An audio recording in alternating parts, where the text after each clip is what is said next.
예수님은 무덤에 계신데 우리 박수 치고 그래도 되나 그런 생각이 들기도 하지만, 우리 박수 치고 기뻐하라고 우리 예수님 무덤에 계신 겁니다. 그리고 지금은 무덤에 안 계십니다. 지금은 부활하셔서 하늘나라의 보좌 우편에 계시고 우리도 그 생명의 기쁨으로 나가게 될 것입니다. 한 주간 동안 특별 새벽 기도에 참여해 주신 성도님들, 또 안내하시고 봉사하신 분들, 오늘 새벽에 아름다운 찬양으로 영광 돌린 분들 감사드리고요. 광고한 것처럼 8시 반부터 소그룹 모임이 있으니까 많이들 또 참여하셔서 은혜의 시간이 되시기를 바랍니다. 오늘 이제 마지막 시간인데, 가룟 유다를 통해서 거꾸로 배우는 제자도, 이런 주제를 이번 주간에 나누었습니다. 우리도 예수님의 제자로 살고 있는데 실패하는 제자가 되지 말고 끝까지 예수님을 따르는 아름다운 제자로 천국문에까지 도달하기를 간절히 바랍니다. 1885년에 언더우드와 아펜셀러 선교사께서 우리나라에 오셨습니다. 목사 선교사로는 최초로 입국하신 것이죠. 물론 목사는 아니었지만은 1년 먼저 오신 알렌이라는 분이 계셨는데, 그분은 잘 아시는 것처럼 의사이셨고 또 나중에는 미국 공사로서 외교관의 일을 겸하기도 했던 분입니다. 그런데 1890년, 그로부터 한 5년쯤 지난 7월 26일 날 이 한양에 모여있던 선교사들은 큰 슬픔에 빠졌습니다. 왜냐하면 한 3주 동안 병들어 앓던 한 선교사가 세상을 떠났기 때문입니다. 그는 겹친 과로에다가 또 서양 사람이 좀 힘들어하는 이질에 걸려서 치료를 했지만 회복하지 못하고 불과 34살의 젊은 나이에 4살 어린 아내와 아주 어린 2 딸을 남기고 세상을 떠나셨습니다. 그분이 영국에서 태어나서 미국으로 이주했다가 우리나라에 선교사로 오신 존 헤론이라고 하는 분이십니다. 이 헤론 선교사는 테네시 대학과 뉴욕 대학에서 공부를 했는데, 테네시 의과대학을 수석으로 졸업했고 뉴욕 대학에서도 아주 탁월한 실력을 나타냈습니다. 그래서 모교에서 그를 교수로 초빙했지만 그는 교수의 영화를 거절하고 동방의 끝에 붙어 있는 한 작은 나라 조선에 자신의 생명을 바치기로 했던 것입니다. 그분이 선교부의 문을 두드린 것은 언더우드와 아펜셀러보다 오히려 빠릅니다. 일이 예정대로 진행되었다면 그분이 언더우드나 아펜셀러보다 더 먼저 우리나라에 왔을 텐데, 몇 가지 사정이 있어서 언더우드와 아펜셀러가 4월 달에 우리나라에 입국을 하셨고, 같은 해 6월 20일에 한 2달쯤 늦게 이 헤론 선교사가 우리나라에 오게 됐습니다. 그리고 갑신정변이 일어나서 그 당시 실권자였던 민영익이라는 사람이 큰 부상을 당하게 되었는데, 그래서 자객의 칼을 맞아서 소생하기 힘든 상황에 있던 것을 알렌 선교사가 서양 의술을 통해서 수술을 하고, 그래서 그를 극적으로 살려내게 됩니다. 민혁이 살아난데 큰 감동을 받은 고종은 왕실 사람들을 치료할 서양 병원을 하나 만들게 되었는데, 그게 바로 광해원이라고 하는 것입니다. 이 광해원의 일대 원장은 그 알렌이 맡게 되었고, 나중에는 이 광해원이 왕실 사람들만 치료한 것이 아니라 일반 백성들도 치료하게 되었습니다. 그리고 알렌은 미국 공사 일을 보게 되었기 때문에 그 기관의 2대 원장이 된 사람이 바로 아까 말씀드린 존 헤론입니다. 이 헤론은 이제 광해원을 맡으면서 그 이름이 제중원으로 바뀌게 되었고, 이 제중원이 오늘날 그 세브란스 병원의 전신이죠. 근데 불과 한 5년 동안 우리나라에 있으면서 그는 전국을 다니면서 아주 위생적으로 열악하고 여러 가지 질병에 시달리던 이 땅의 백성들을 많이 치료했는데 어떤 기록에 의하면 불과 5년 동안 무려 4만 명이나 치료했다고 합니다. 그래서 과로가 겹친 것이죠. 그리고 이질이 거기 더해지면서 아까 말씀드린 것처럼 아내와 두 딸을 남기고 세상을 떠났습니다. 그분이 별세하셨을 때가 7월 26일이니까 폭염이죠. 그래서 이 시신을 어떻게 보존해야 될지 알질 못해가지고 우선 그 정동 거기다가 가매장을 했습니다. 그랬더니 그 지역에 살던 양반들이 난리가 난 거예요. 서양 귀신을 이 땅에다가 어떻게 묻느냐 이래가지고 아주 험악한 분위기가 조성이 됐는데, 그때 알렌이나 언더우드 같은 분들이 고종을 아련해가지고 우리 서양 선교사들이 세상을 떠나면 묻힐 수 있는 땅을 달라 이렇게 요청을 하게 됐습니다. 그래서 그때는 아무도 관심도 가지지도 않았고 아주 버려져 있던 땅 하나를 얻었는데 거기가 바로 오늘날 양화진 외국인 묘역이 된 겁니다. 그래서 그 양화진에 최초로 묻힌 외국 선교사가 바로 그 존 헤론이죠. 이 존 헤론은 숨을 거두면서 자기 주변에 있는 사람들에게 이렇게 말했다고 전해집니다. 예수님은 여러분을 사랑하십니다. 주님은 여러분을 위해 생명을 바치셨습니다. 주님을 잘 믿으십시오. 이렇게 말했다고 합니다. 이 헤론 선교사의 묘비에는 다음과 같이 새겨져 있는데, 하나님의 아들은 나를 사랑하셨고 나를 위하여 당신을 주셨도다. 그렇게 묘비에 새겨져 있는데, 주님은 헤론을 위해서 당신을 주셨고 헤론 선교사는 우리 조선 사람들을 위해서 자신을 주고 떠나게 된 것입니다. 지난 2019년에 연세대학교는 그 존 헤론 선교사를 기념하는 그 박물관 같은 시설을 학교 안에다 만들었고, 고종 황제는 그가 세상을 떠났을 때 그를 종이품으로 봉하게 되었는데, 그래서 그 칙령이 적혀 있는 그런 문서 같은 것들을 이제 거기다 전시하게 되었다고 합니다. 그때 이후로 선교사들이 세상을 떠나시면 양화진에 묵게 되었어요. 물론 일본 사람도 거기 있기도 하고 관계가 없는 사람도 일부 있습니다만, 현재 양화진 그러면은 우리의 마음속에는 이 땅에 오셔서 주님의 사랑을 보여주신 귀한 분들이 묻혀 있는 곳으로 기억되고 있습니다. 정확한지는 잘 모르겠지만 한 500여 명 정도가 그곳에 묻혔다 이렇게 알려지고 있습니다.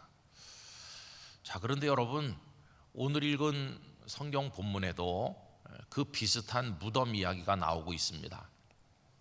가룟 유다가 예수님을 판 대가로 은 30개를 받았는데, 예수님께서 털 깎는 자 앞에 잠잠한 어린 양처럼 대항하지 않으시고 정죄 당하시고 끌려가시는 모습을 보면서 그는 크게 뉘우쳤습니다. 그러나 안타까운 것은 그는 뉘우쳤을 뿐 예수님께로 찾아가서 회개하지는 않았습니다.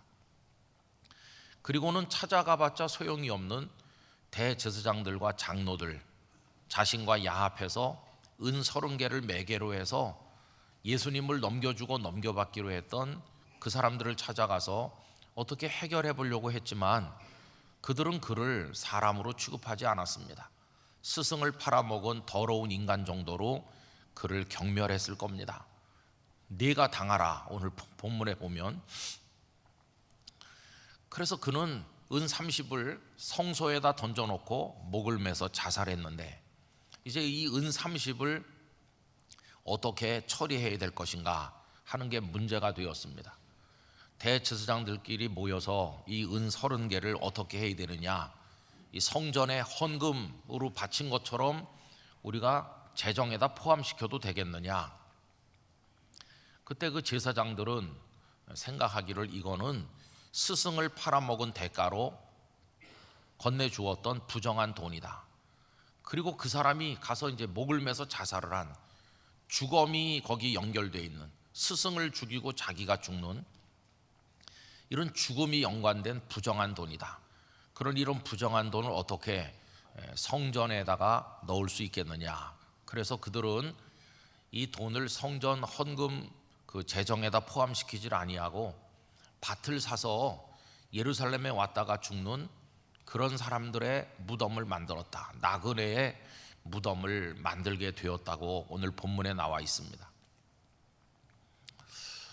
여러분이 제사장들의 결정과 그 처신이 어떻습니까? 그 은 30개가 부정하다고 생각하잖아요. 핏값이라고 이렇게 말했잖아요. 그들의 판단은 틀리지 않습니다. 제자가 스승을 판 대가로 받은 돈이니까, 그리고 그 스승께서는 이제 십자가에서 죽으시는 거니까 그 돈은 부정한 돈이죠.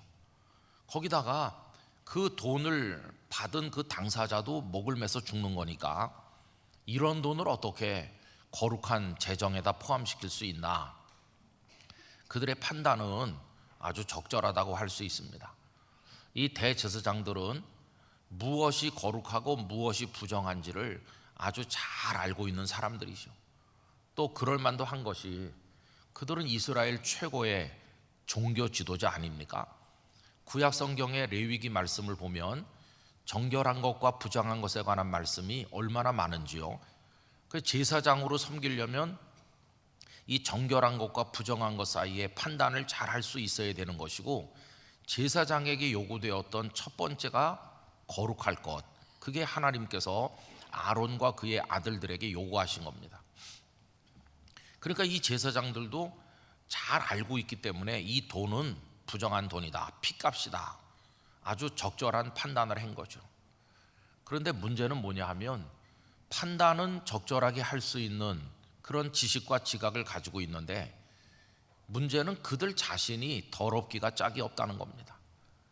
그 제사장 자신의 영혼과 그들의 살아가는 방식이 얼마나 더러운지 알기는 잘 알고 있지만 자기 자신은 더러운 줄을 모르고 있는 것이죠. 이 얼마나 앞뒤가 뒤바뀐 것입니까?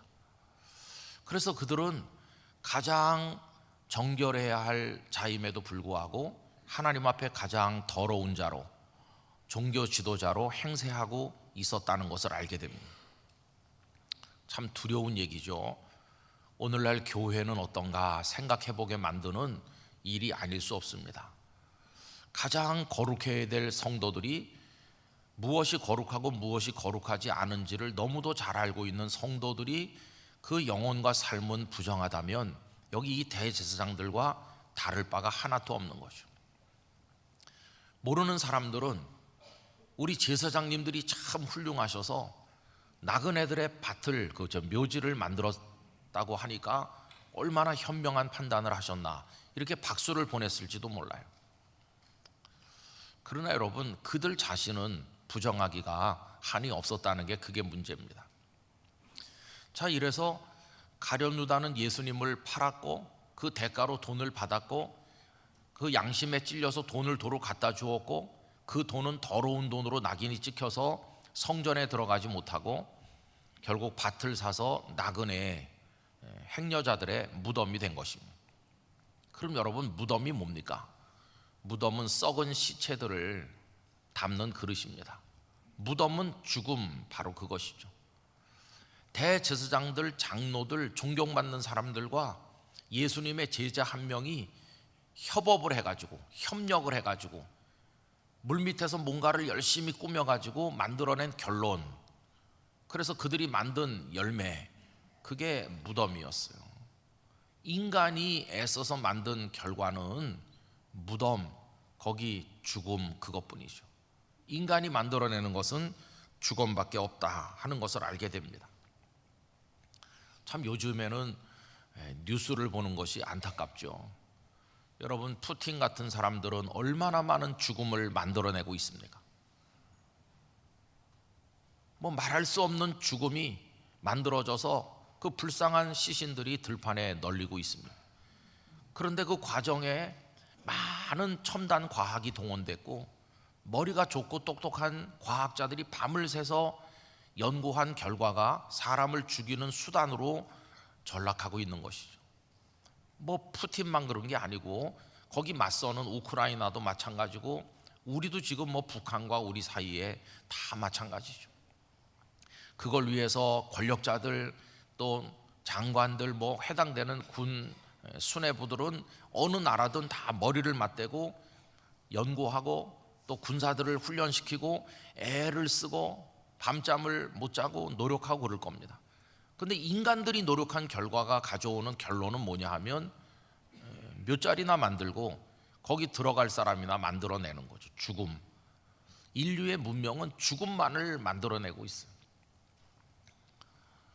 오늘날도 전 세계 곳곳에 공장들이 많이 세워져서 굴뚝에서 연기를 뿜어내면서 대량 생산하고 또 풍요롭게 살 수 있는 천국을 건설한다고 하지만 이 지구촌 전체가 생태계가 다 망가져가지고 하나님께서 그냥 가만히 놔둬도 저절로 멸망할 그런 상황에 도래하고 있습니다.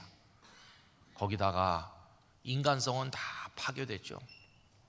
선량하고 착한 사람, 정말 소박하지만 남을 사랑할 줄 아는 사람, 정직하고 바른 사람, 가슴이 따뜻한 사람, 그런 사람들 이야기는 잘 들리지 않고 어떻게 해서든지 자기 이익을 위해서 권력을 이용하고 탈법, 풀법, 편법을 자행하는 사람들이 어느 나라, 어느 권력층, 어느 사회에나 지금 만연하고 있습니다. 전 세계가 죄악으로 인해서 꽉 차고 있어요. 죄의 싹은 죽음이라고 성경이 선언하고 있는데 21세기 첨단 문명 세계가 만들어내고 있는, 마치 여기 제사장 장로들과 가룟 유다가 열심히 노력해서 만든 게 결국 무덤밖에 없는 것처럼 인류가 만들어내고 있는 것은 무덤밖에 없다. 그런 생각을 해보면 참 슬프기가 한이 없어요. 그래서 이 세상의 문명과 문화는 죽음의 문명이고 죽음의 문화다. 뭐 굉장한 명성을 떨치는 권력자들도, 대단한 사람들도, 최고급 승용차를 타고 미끄러지듯 달리는 사람들도 결국 그 차가 멈추는 곳은 무덤이죠. 무덤. 세상은 무덤을 향해 달려가고 있는 중입니다. 자, 그런데 여러분, 이 악한 자들이 기껏 해봤자 핏값으로 무덤이나 만들고 있는 그 같은 그 시간에 한쪽에서는 생명이 만들어지고 있었습니다. 생명. 그 생명을 만들어 가시는 분은 그 악한 자들에 의해서 팔리시고, 그 악한 자들에게 욕을 잡수시고, 그 악한 자들에게 조롱받으시고, 그 악한 자들에게 십자가에 못 박히신 우리 구주 예수님이십니다. 죽음으로 꽉 찬 그 예루살렘 도성의 한복판에서 예수님은 이 세상에 존재하지 않았던 생명을 만들어가고 계셨던 것입니다. 어떻게? 십자가에서 당신을 죽이심으로써 우리 주님은 생명을 열고 계셨던 것입니다. 예수님께서 여신 그 생명은 그때까지 세상에 존재하지 않았던 생명입니다. 그때까지 세상에 존재했던 생명은 태어나면 늙어가고 좀먹고 병들어 쇠약해지다가 결국은 꺼지는 생명이었지만, 예수님께서 십자가 위에서 열어가시는 생명은 영원한 생명, 하나님과 함께 누리는 생명, 그 누구도 해할 수 없는 완전한 생명, 부활을 통해서 증명되는 그 생명, 그 생명을 우리 예수님께서 만들어가고 계셨다는 것입니다. 그래서 여러분, 이 십자가와 부활의 메시지는 분명합니다. 기껏해야 무덤밖에 만들 수 없는 그런 절망적인 삶에서 벗어나서 예수 그리스도께서 만들어 가시는 생명의 삶으로 옮겨가라. 이게 바로 이 십자가와 부활의 복음이 우리에게 들려주는 거룩한 메시지라는 걸 기억해야 됩니다. 우리 영락교회 성도 여러분, 무덤을 떠나 생명을 향해 나아가기를 간절히 원합니다. 예수님의 제자는 어떤 사람일까요? 이 세상의 모든 것이 죽음의 결과에 이르는 것을 깨닫고 단 한 분 생명의 구주이신 예수 그리스도를 향해 생명으로 나가는 사람, 그가 바로 제자라는 것을 우리는 알게 되는 것입니다. 가룟 유다가 안타까운 것은 그는 그 생명에 도달하지 못하고 그 생명의 직전에서 그는 목매 죽음으로 무덤에서 끝나는 인생이 된 것이 너무나도 안타까운 것이죠. 예수 그리스도의 제자는 그래서 생명에 참여하는 생명의 사람이 되는 것입니다. 여러분, 이 땅에 살아가는 동안 우리는 죽음의 문화를 거부할 수 있기를 원합니다. 먹고 마시고 즐기고 결국은 무덤에 도달하는 그런 악한 삶에 부하내동하지 말고 거기서 나와서 예수 그리스도를 따름으로 영원한 생명에 이르는 우리 모두가 되어야만 할 것입니다. 또 예수 그리스도를 따르는 제자들은 생명의 사람이 되도록 명령받기도 하였습니다. 예수님께서 갈릴리의 어부 시몬을 비롯해서 많은 사람들에게 말씀하셨습니다. 나를 따라오너라. 내가 너희를 사람 낚는 어부가 되게 하리라. 그때까지 그들은 갈릴리 어부로 살았는데, 어부는 어떤 사람들인가요? 물속에서 살아서 펄펄 뛰는 그 물고기들을 잡아가지고 죽여서 돈을 버는 사람들이죠. 살아있는 생명을 죽여서 돈을 벌고 그걸로 먹고 사는 그런 사람들이었어요. 그런데 사람 낚는 어부는 반대입니다. 산 것을 죽이는 어부가 아니라 그 영혼이 죄악에 물들어서 다 죽어있는 불쌍한 사람들을 복음을 통해서 살려내는, 죽음에서 생명에 이르게 만드는 천국의 어부가 되라고 예수님께서 제자들을 불러내신 것입니다. 앞에서 말씀드린 존 헤론 같은 선교사님은 이 땅에 있는 우리 백성들을 죽음으로부터 생명에로 옮겨가기 위하여 당신을 죽여서 우리를 살리는 아름다운 일을 하신 분이라고 생각합니다. 고난주간을 지나면서 주님이 날 위해 죽으셨구나 이렇게만 생각하면 안 되고, 영원한 생명으로 우리를 부르셨으니 이제 우리도 죽은 자를 살려내는 하늘나라 생명의 업으로 살아가겠다는 다짐을 해야만 될 줄로 믿습니다. 그래서 오늘 마지막 날 말씀의 제목이 무덤에서 영생으로인데, 우리 자신도 무덤에서 영생으로 옮기고 다른 사람도 무덤에서 영생으로 옮겨가도록 만들며 복음을 전도하며 살아가는 우리들이 되어야 될 줄로 믿습니다. 이 영락 공동체 자체가 생명의 공동체가 되기를 원합니다. 생명의 공동체는 기쁨이 충만한 것입니다. 여러분, 사람들이 투병하다가 마지막에 의학적 희망이 없을 때 가시는 곳이 호스피스 병동이죠. 부산에서 목회할 때도 그런 환자들이 교회 안에 생기셔서 부산에는 호스피스 이런 게 좀 열악해가지고 가시게 할 데가 없었습니다. 그래서 여기 용인의 샘물 호스피스까지 그 먼 거리를 보내드리곤 했는데, 그래봤자 돌아가실 때까지 계시질 못하고 그 기간이 정해져 있어서 그 안에 또 돌아가시지 않고 계시면 다시 나와야 되는, 참 이 얼마나 안타까운지. 그래서 저는 제가 목회하던 교회가 호스피스 사역을 좀 했으면 하는 소원을 가지고 있었습니다. 근데 뭐 병원이 있는 것도 아니고 하기 때문에 우리 스스로 할 수 없어서 성도들 한 40-50명을 호스피스 훈련을 1년 2년 계속 받고 자격증을 받는 사람도 있고, 그때는 그런 게 가능했습니다.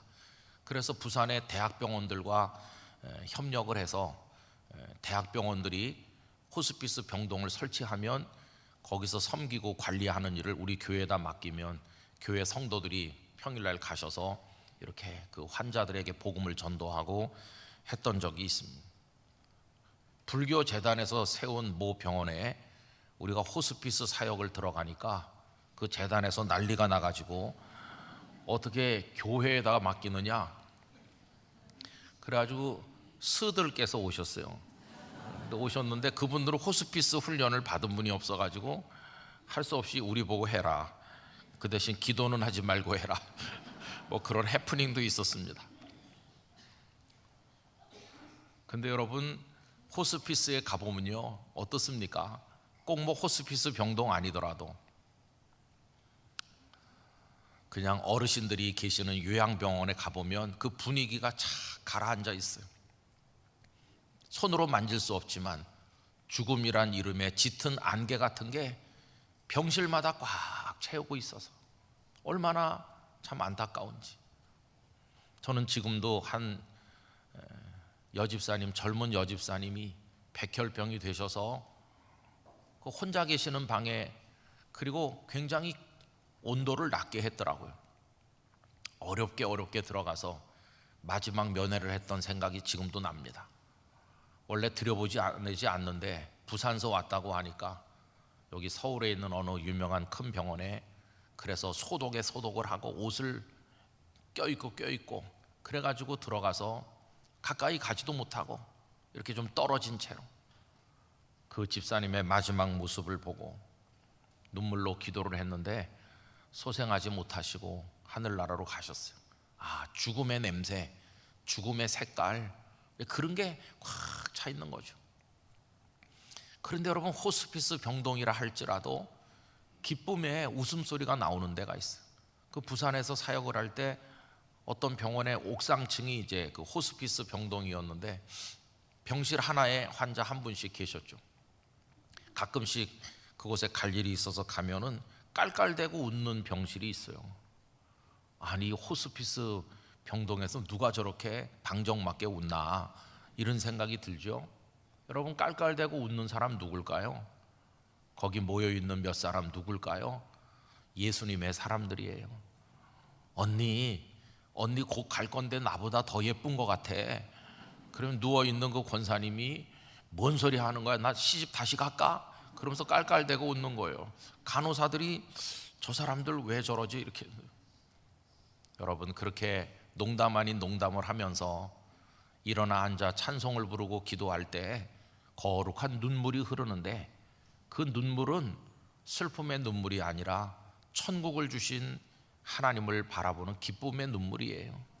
하나님을 찬양하면서 하나님 감사했어요. 가난했던 것까지도 감사하고 속 썩었던 것까지도 이제 생각하니까 감사해요. 감사하면서 가족들과 같이 손잡고 마지막 찬송을 부르면서 하늘나라에 가신 성도들을 기억하고 있습니다. 그게 어떻게 가능한 것일까요? 주님께서 우리를 불러서 주님의 제자 되게 하시고 너는 무덤에 머무는 자가 되지 말고 영생으로 나오너라, 우리를 불러주신 그 축복 때문인 것이에요. 여러분, 우리 영락교회 성도들의 종착 지점은 무덤이 아니에요. 공리주의자 벤덤은 요람에서 무덤까지 이런 표현을 썼지만 아닙니다. 여러분, 우리는 요람에서 주님 품으로 천국으로 들어갈 사람들이에요.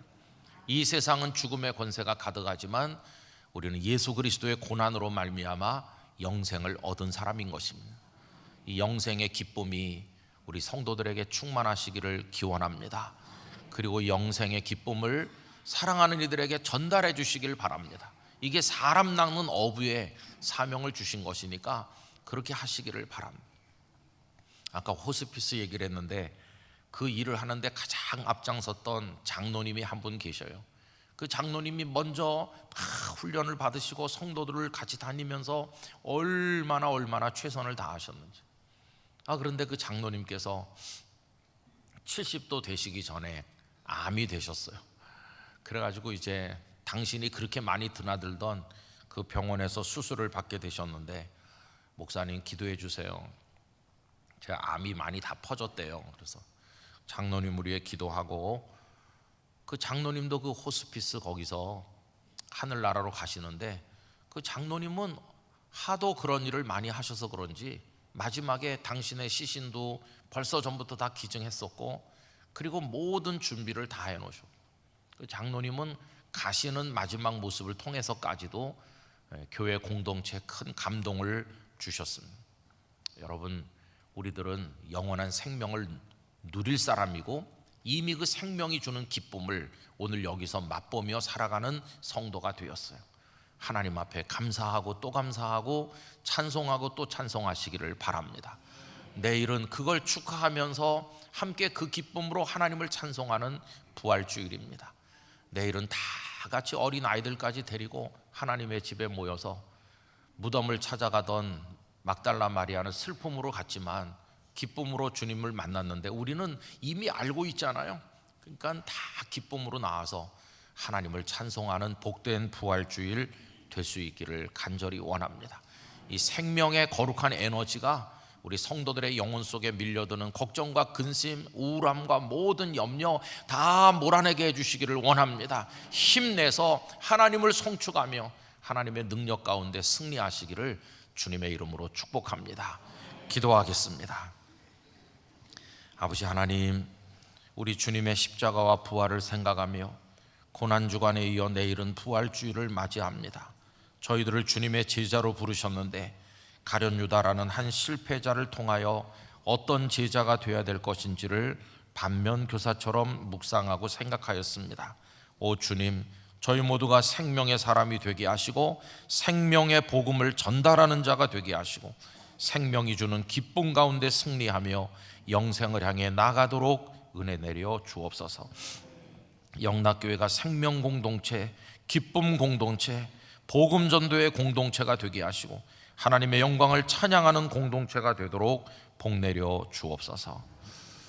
이제는 영원한 생명의 주 예수 그리스도의 은혜와 아버지 하나님의 사랑과 성령님의 교통하심이 우리 영락교회 성도 한 분 한 분과 가정과 교회와 우리의 기쁨에 남아있는 삶 속에 언제나 때마다 순간마다 함께 하시기를 축원하옵나이다. 아멘.